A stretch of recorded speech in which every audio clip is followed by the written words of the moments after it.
মনে রাখবেন, একটা ড্রাইভার যখন গাড়ি চালায় তখন গাড়ির টুকিটাকি সমস্যাগুলো নিজেই ঠিক করতে হয়, আর এটাই বাস্তব। আপনি যখন একটা মেশিন চালাবেন তখন ছোটখাটো সমস্যাগুলো আপনি যদি না ঠিক করেন বা না ঠিক করতে পারেন তাহলে কোম্পানির অনেক ক্ষতি হয়। সামান্য টেনশন, নিডল লাগানো, প্রেসার ফিটের লক মোটা চিকন, মোট কথা আপনার দ্বারা যেটা ঠিক করা সম্ভব সেটা যদি করেন তাহলে কোম্পানি বেঁচে যাবে। আর সেখান থেকে অবশ্যই অনেক ফ্যাক্টরিতে দেখা যাচ্ছে দুইটা লাইনে একটা মেকানিক। সেক্ষেত্রে মনে করেন সামান্য এই যে টেনশনের জন্য যদি একটা মেকানিক বারবার এই মেশিন ও মেশিন যায় তাহলে গুরুত্বপূর্ণ যে বিষয়গুলো সেগুলো দেখা যায় পেন্ডিং এ থেকে যায়।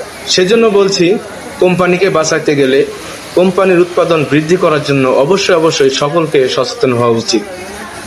মনে রাখবেন, মেকানিক মানেই গার্মেন্টসের প্রাণ।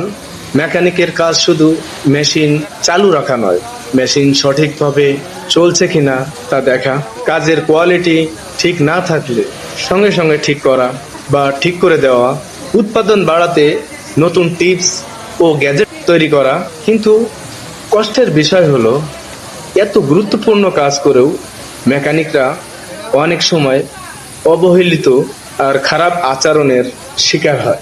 সত্যিটা হলো, মেকানিক ছাড়া কোনো গার্মেন্টস সচল রাখা সম্ভব নয়। আগামী 5 বছরে যদি এই কষ্ট আর অবমূল্যায়ন চলতে থাকে, বাংলাদেশ ভয়াবহ মেকানিক সংকটে পড়বে। কারণ দক্ষ মেকানিকরা বিদেশে চলে যাচ্ছে, সেখানে সম্মানও আছে, ভালো উপার্জনও আছে। তাই আজই বলছি, দয়া করে গার্মেন্টসে মেকানিক ভাইদের সম্মান দিন, তাদের কাজকে মর্যাদা দিন। কারণ মেকানিকের ঘামেই চলে আপনার কোম্পানি। আমি মনে করি শুধুমাত্র মেকানিকের উপর দায় চাপিয়ে প্রোডাকশন করা আদৌ সম্ভব না। সকলে সম্মিলিতভাবে যদি একটা প্রতিষ্ঠানকে আগায় নেওয়া যায় তাহলে খুব দ্রুতই সেই প্রতিষ্ঠান লাভবান হয় এবং আগামীতে আরো বড় ধরনের প্রজেক্ট করার চিন্তা ভাবনা তারা নিতে পারেন। তাতে করে কর্মসংস্থান অবশ্যই বৃদ্ধি পাবে। আপনার আমার মতো আরো অনেক যারা বেকার আছে তাদের বেকারত্ব অনেকটা খুব বুঝে যাবে।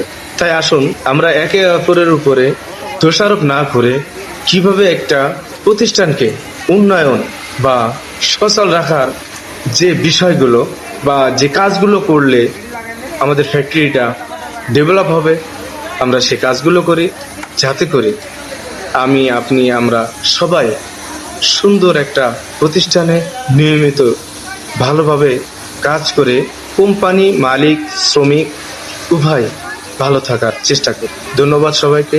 যদি ভিডিওটা একটু ভালো লেগে থাকে অবশ্যই ভিডিওটা লাইক, কমেন্টস করতে বা শেয়ার করতে ভুলবেন না।